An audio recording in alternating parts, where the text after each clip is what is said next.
Story of Peyton Place.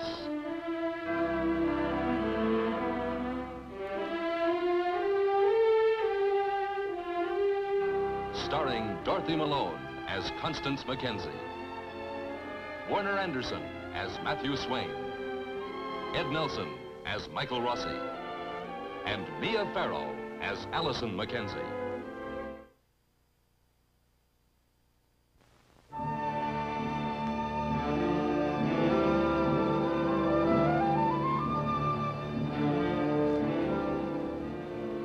Carson got up before dawn this sub-zero morning to make the long, cold journey downstate from Peyton Place to White River. This is a pilgrimage that Elliot will repeat each month for many years to come, to report to his parole officer for the duration of his unexpired sentence for the murder of Elizabeth Carson, his wife.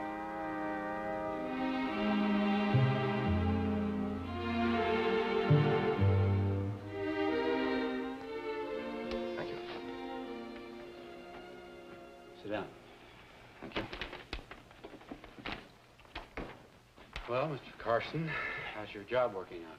Well, my father's in the hospital, but I can handle the shop. Sorry about your father. Is that a present for him? No, it's someone else. Someone else? It's just a sweater. Oh. What happened in Peyton Place with that man named George Anderson? You have it right there in front of you, haven't you? That's right, Carson. How'd you become involved? Well, he locked himself in an office with a gun. And I talked my way in. Why'd you do that? Someone had to. You see, I knew him. We'd had a talk just the day before. About what? Well, he was having a rough time. He felt the town was against him. He referred to when we both came back from the service. We were the local heroes then. And he identified with you, the Peyton Place outcast. If you want to put it that way. And you identified with him. Look, he was in trouble. He needed help. No one else was getting anywhere. And you became the town hero again. Well, that's not why I did it. Why, then? Because he needed help. Look, what are you trying to do, analyze me? I wasn't trying to prove anything to anyone. Just helping out a fellow human? Yes. Yes. Well, what is this, anyway? Everything I do is wrong? Anything at all? Don't you guys ever lay off? Is that the way you feel, Carson? The world's against you? No. Who said that?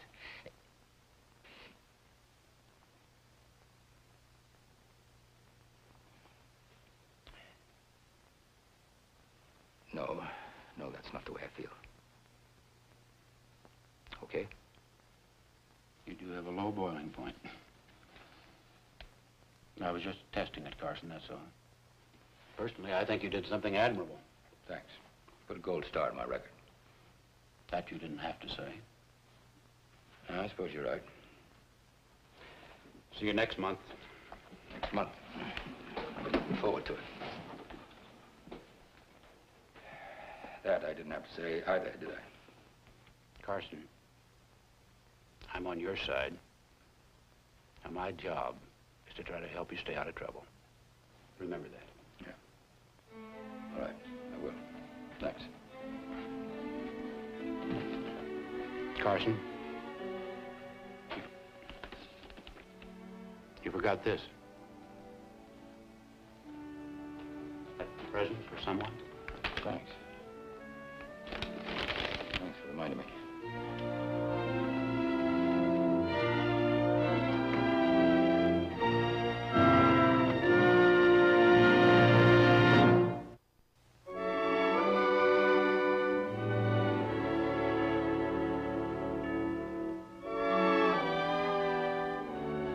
Hello, Constance. Oh, hello, Elliot.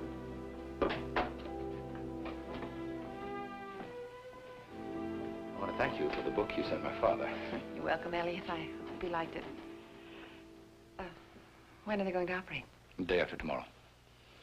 Well, at least it'll be over then, huh? Yes. He'll be in good hands with Michael, Dr. Rossi. He's a good doctor. Yes, he is. I got this for Allison when I was in White River. It's a sweater. I only hope it's what they're wearing. Very thoughtful of you, Elliot. Well, you don't have to say it's for me. You can tell her whatever you like. Well, it's more than that, though. What? Elliot, I understand how you feel. Do you? In the first place, it's unnecessary. Allison's never had to want for anything that she needed. Except the father. Elliot, it's wrong. You're trying to push your way into her life. With a sweater? With anything. This is only the beginning. I only want to help. Help her by leaving her alone.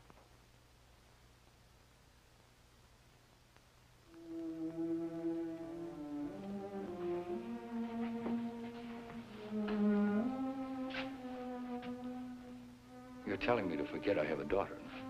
Have you? Wouldn't it be better if her father were Mr. Mackenzie, who's dead and respectable? And never existed. Do you think she'd be better off knowing the truth, Elliot? But I can help without her knowing. You keep talking about helping her. How?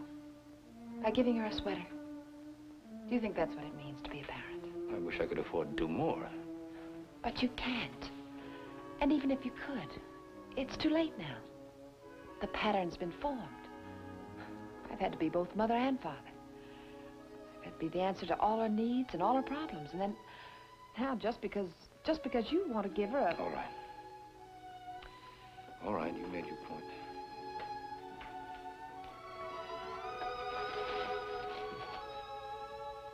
I'm not the kind of father she deserves, Constance.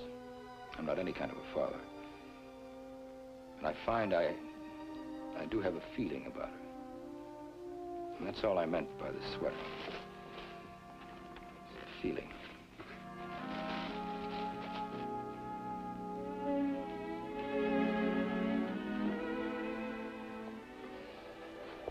Thank you, Elliot.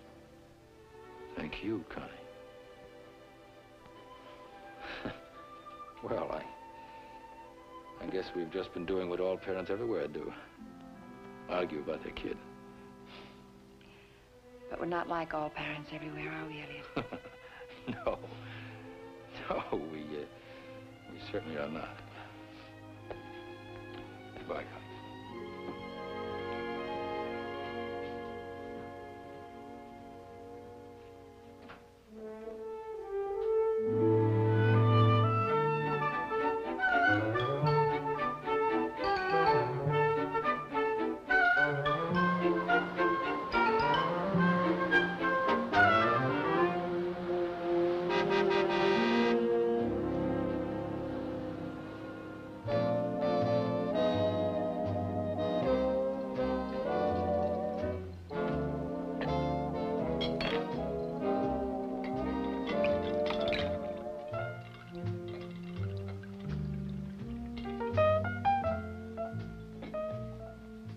Do?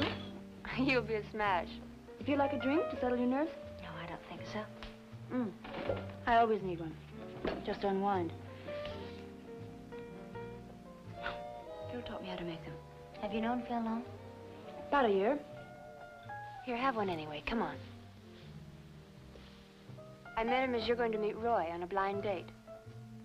That's what makes New York so exciting. I haven't had much practice meeting strangers. Maybe I do need to unwind. How can you stand it? Drink it up. It's better than having butterflies. I wish you knew something about this fella Phil's bringing along, just so I can make conversation. Well, if he runs true to form, you won't have to. With men like Phil and Roy, you learn to listen. Suppose I disagree? Well, don't let them know it. You'll last longer. Oh, well. It'll be exciting seeing Kennedy Airport. You know, I've only been to an airport twice before in Boston. You know, this fella we're going to meet, do you know where he's coming from? He's from Amsterdam. He's their European representative. Ah, Europe. You ever think we'll get there? Sure. More like this, and I'll believe anything. Relax, I'll get it.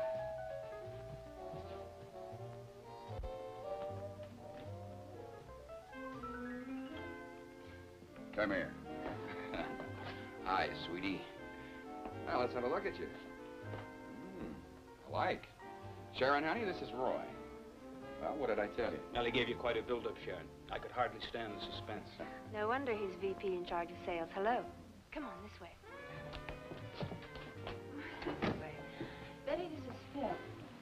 Shaw. Hello. I've heard so much about you, Mr. Shaw. Oh, I hope you're not disappointed. You're just as I thought you'd be. Now, that's a smart answer. Roy, you're a lucky so-and-so. So how about introducing us? Oh, Betty, this is Roy. I've forgotten your last name. Roberts. But you call me Roy. Won't you, Betty? Oh, is this for me? Just a little bonus. May I pour you a drink? Well, you certainly may. Hope you like martinis. I can't live without him. I like mine in the racks. The ice, honey, the ice. Don't swamp it. Roy? Thanks. How about one for a little bartender? No, I still have mine, thanks. Oh. Well, here's to fun. To fun. To fun. Oh, Phil, this is divine. I've always wanted an alligator purse. Oh, sweetie, you're so extravagant. Yeah, it was a good buy, and you've been a very good little girl. I can't stand me when I overplay, but isn't it dreamy? Oh, it's beautiful. You must have guessed what she wanted. I think I'll change places right now. What time do we have to be at the airport? One more for the road, and we're on our way. How about pouring? How long have you lived in New York? Oh, on and off. You going to stay a while this time? Yes, if I don't get bored. Well, I know what you mean. I get into town fairly often. I'd like to try and liven things up for you. I bet you're a good dancer. Pretty good. Hey, I know a real crazy place down in the village. Phil? Phil? Yeah? Hey, how about dropping by that new Watusi joint after we drop Barnes off at his hotel? Oh, I made a reservation at Henri's. I thought the girls might enjoy a quiet dinner. Well, anything you say. Drink it down, Betty. It's going to be a long, cold drive.